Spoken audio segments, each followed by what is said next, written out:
প্রিয় ছাত্রছাত্রীরা, Bangla major semester 4 CC 8 অলংকার থেকে যে ছোট প্রশ্নগুলো তোমাদের এবছরের পরীক্ষায় অবশ্যই দেখে যেতে হবে, সেই ছোট প্রশ্নগুলো আজকের এই ভিডিওর মধ্যে আলোচনা করে দিলাম। আগামী শিক্ষাবর্ষে যদি তোমরা কেউ অনলাইন কিংবা অফলাইন বাংলা পড়তে চাও তাহলে অবশ্যই যোগাযোগ করো। এখন দেখে নিই কোন প্রশ্নের কোন উত্তরগুলো তোমাদের করতে হবে। বিগত 4 বছরে যে ছোট প্রশ্নগুলি এসেছে সেগুলো এই ছোট প্রশ্নগুলোর মধ্যে রয়েছে। প্রথম প্রশ্ন, অলংকার কয় প্রকার ও কি কি? অলংকার 2 প্রকার, শব্দালংকার এবং অর্থালংকার। পরের প্রশ্ন, কোন অলংকারে উপমেয়কে অস্বীকার করে উপমানকে প্রতিষ্ঠা করা হয়? উত্তর হবে অপোন্নতি অলংকার। পরের প্রশ্ন, উপমা অলংকারের কয়টি অঙ্গ ও কি কি? উত্তর হবে 4টি অঙ্গ: উপমেয়, উপমান, সাধারণ ধর্ম এবং সাদৃশ্যবাচক শব্দ। পরের প্রশ্ন, লুপ্তোপমা অলংকারের একটি উদাহরণ দাও। উত্তর, পাখির নীড়ের মতো চোখ তুলে নাটোরের বনলতা সেন। এখানে লুপ্তোপমা ভালো করে তোমাদেরকে কোনটা নেই সেটা কিন্তু চিহ্নিত করতে হবে। পরের প্রশ্ন, ভারত ভারত খ্যাত আপনার গুণে, এটি কোন অলংকার? উত্তর হবে যমক অলংকার। 2বার ভারত বসেছে। প্রথম ভারত হচ্ছে ভারতচন্দ্র রায়গুণাকর এবং দ্বিতীয় ভারত ভারতবর্ষের কথা বলা হয়েছে। একটি ছেকানুপ্রাস অলংকারের উদাহরণ দাও। উত্তর হবে শেফালি রায়ের সঙ্গে আমার এক ফালিও পরিচয় নাই। এখানে 2বার ফালি শব্দটি বা শব্দাংশটি ধ্বনিত হয়েছে, তাই এটি ছেকানুপ্রাস অলংকার। পরের প্রশ্ন, 2 জন ভারতীয় আলংকারিকের নাম উল্লেখ করো। উত্তর হবে ভরতমণি এবং আনন্দবর্ধন। এছাড়া আরও অনেকেই আছেন, তাদের নামও বলতে পারো তোমরা। দণ্ডী রয়েছেন, বামন রয়েছেন, পাণিনি রয়েছেন প্রমুখ। পরের প্রশ্ন, জীবে দয়া তব পরম ধর্ম, জীবে দয়া তব কই, কোন অলংকার? উত্তর হবে যমক অলংকার। প্রথম জীব জীবকুলকে বোঝানো হয়েছে এবং দ্বিতীয় জীব কবি জীব গোস্বামীকে বোঝানো হয়েছে। এর পরের প্রশ্নগুলো একটু দেখে নিই। কোন অলংকারে উপমেয় এবং উপমানের মধ্যে অভেদ কল্পনা করা হয়?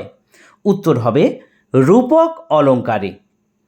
ব্যজস্তুতি অলংকারে ব্যজ শব্দের অর্থ কী? উত্তর হবে কপট বা ছল। পরের প্রশ্ন, সমাসক্তি অলংকারের একটি উদাহরণ দাও। উত্তর, শুনিতেছি আজও আমি প্রাতে উঠিয়া, আয় আয় কাঁদিতেছে তেমনি সানাই। পরের প্রশ্ন, যেন শব্দ কোন অলংকারে ব্যবহার হয়? উত্তর হবে উৎপ্রেক্ষা অলংকারে একটি ভাগ বাচোৎপ্রেক্ষাতে যেন শব্দের উল্লেখ থাকে এবং প্রতীয়মানোৎপ্রেক্ষাতে যেন শব্দের উল্লেখ থাকে না। একটি কবিতার লাইন লিখে সেখানে উপমেয় চিহ্নিত করো। কাজলের মতো কালো তোমার চোখ, এখানে উপমেয় হলো চোখ। পরের প্রশ্ন, সংশয়ের ভাব দেখা যায় কোন অলংকারে? উত্তর হবে উৎপ্রেক্ষা অলংকারে সংশয়ের ভাব দেখা যায়।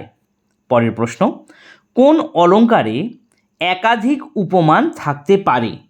উত্তর হবে মালোপমা অলংকারে একাধিক উপমান থাকতে পারে। পরের প্রশ্ন, চিরদিন বাজে অন্তর মাঝে, এটি কি অলংকার? উত্তর হবে সমাসক্তি অলংকার। পরের প্রশ্ন, সাধারণ ধর্ম বলতে কি বোঝো? যে ধর্ম উপমেয় এবং উপমানের মধ্যে বর্তমান থাকে তাকে সাধারণ ধর্ম বলে।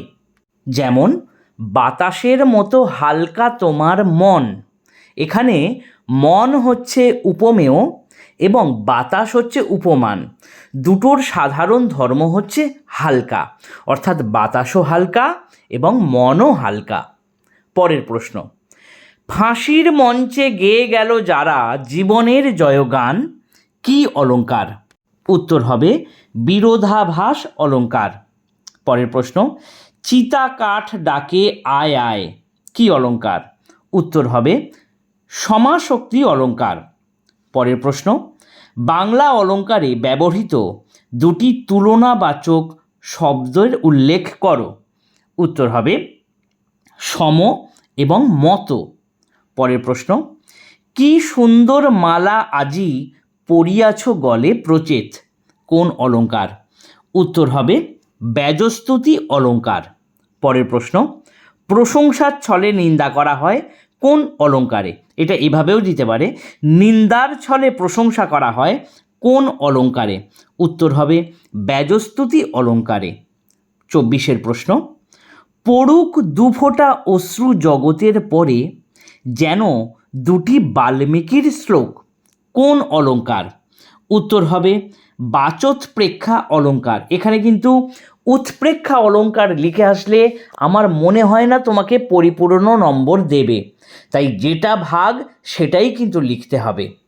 পরের প্রশ্ন, কোন অলঙ্কারে উপমেয়কে গোপন বা আড়াল করে উপমানকে প্রতিষ্ঠা করা হয়? উত্তর হবে অপোন্নতি অলঙ্কারে। পরের প্রশ্ন, বাংলা অলঙ্কার বিষয়ক একটি গ্রন্থের নাম লেখো। জীবেন্দ্র সিংহ রায়ের লেখা বাংলা অলঙ্কার। পরের প্রশ্ন, দুটি বিজাতীয় বস্তুর মধ্যে সাদৃশ্য প্রদর্শন হলে কোন অলঙ্কার হয়? উত্তর হবে উপমা অলঙ্কার হয়। পরের প্রশ্ন, অলঙ্কারের প্রয়োজন কেন? শব্দ কিংবা বাক্যের সৌন্দর্য নির্মাণের জন্য অলঙ্কার প্রয়োজন আছে। পরের প্রশ্ন, দেশের যত নদীর ধারা জল না, ওরা অশ্রুধারা, এটি কোন অলঙ্কার? উত্তর হবে অপোন্নতি অলঙ্কার। পরের প্রশ্ন, চিত্রকল্প কি বা কাকে বলে? উত্তর, শব্দ বা শব্দগুচ্ছের প্রয়োগে নির্মিত সংবেদ্য চিত্রভাসকেই চিত্রকল্প বলে। যেমন পরপারে দেখি আঁকা তরু ছায়া মসি মাখা। পরের প্রশ্ন, পূর্ণিমার চাঁদ যেন ঝলসানো রুটি, এটি কোন অলঙ্কার? উত্তর, উৎপ্রেক্ষা অলঙ্কারের একটি ভাগ বাচোৎপ্রেক্ষা অলঙ্কারের উদাহরণ এটি। পরেরটি, একটি সাদৃশ্যমূলক অলঙ্কারের নাম লেখো। উত্তর হবে উপমা অলঙ্কার একটি সাদৃশ্যমূলক অলঙ্কার। পরের প্রশ্ন, শ্লেষ এবং যমক অলঙ্কারের একটি পার্থক্য লেখো। যমক অলঙ্কারে একই শব্দ একাধিকবার ব্যবহৃত হয় এবং শ্লেষ অলঙ্কারে একটি শব্দের একাধিক অর্থ থাকে। যমকে প্রতিটি শব্দের অর্থ ভিন্ন হয়, কিন্তু শ্লেষ অলঙ্কারে তা হয় না। পরের প্রশ্ন, শব্দালঙ্কার এবং অর্থালঙ্কারের একটি পার্থক্য লেখো। উত্তর, ধ্বনিকে আশ্রয় করে যে অলঙ্কার হয় তাকে শব্দালঙ্কার বলে, যেমন অনুপ্রাস অলঙ্কার, এবং অর্থকে আশ্রয় করে যে অলঙ্কার হয় তাকে অর্থালঙ্কার বলে, যেমন উপমা অলঙ্কার। পরের প্রশ্ন, বিরোধমূলক একটি অলঙ্কারের নাম লেখো। উত্তর হবে বিরোধাভাস। পরের প্রশ্ন, সভঙ্গ শ্লেষ কাকে বলে? উদাহরণ দাও। উত্তর, যদি শব্দকে না ভেঙে এক অর্থ আর ভেঙে অন্য অর্থ পাওয়া যায় তবে তাকে সভঙ্গ শ্লেষ বলে। যেমন রাধাকে যমুনা পার করার সময় কৃষ্ণ বলেছিলেন কি দিবে? এর উত্তরে রাধিকা বলেছিলেন আধুলি। এখানে আধুলি শব্দকে ভেঙে আধুলি আর না ভেঙে আধুলি, যাকে মুদ্রা বলা হয়েছে, তাই এটি সভঙ্গ শ্লেষ হয়েছে। পরের প্রশ্ন, ছেকানুপ্রাস ও বৃত্তানুপ্রাসের একটি পার্থক্য লেখো। উত্তর, ধ্বনিগুচ্ছ সংযুক্ত বা বিযুক্তভাবে ছেকানুপ্রাসে দুবার ব্যবহৃত হয় এবং বৃত্তানুপ্রাসে বহুবার ব্যবহৃত হয় বা ধ্বনিত হয়।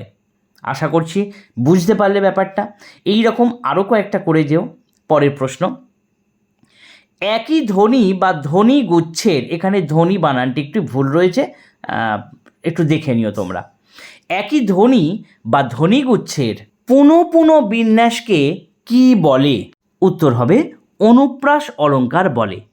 পরের প্রশ্ন, কাকু বক্রোক্তিতে কাকু শব্দের অর্থ কী? উত্তর হবে কণ্ঠস্বরের বিশেষ ভঙ্গি। পরের প্রশ্ন, মৃগেন্দ্র কেশরী কবে হে বীর কেশরী সম্ভাসে শৃগালে মিত্রভাবে, এটি কোন অলঙ্কার হবে? এটি পুনরুক্ত বদাভাস অলঙ্কার হবে।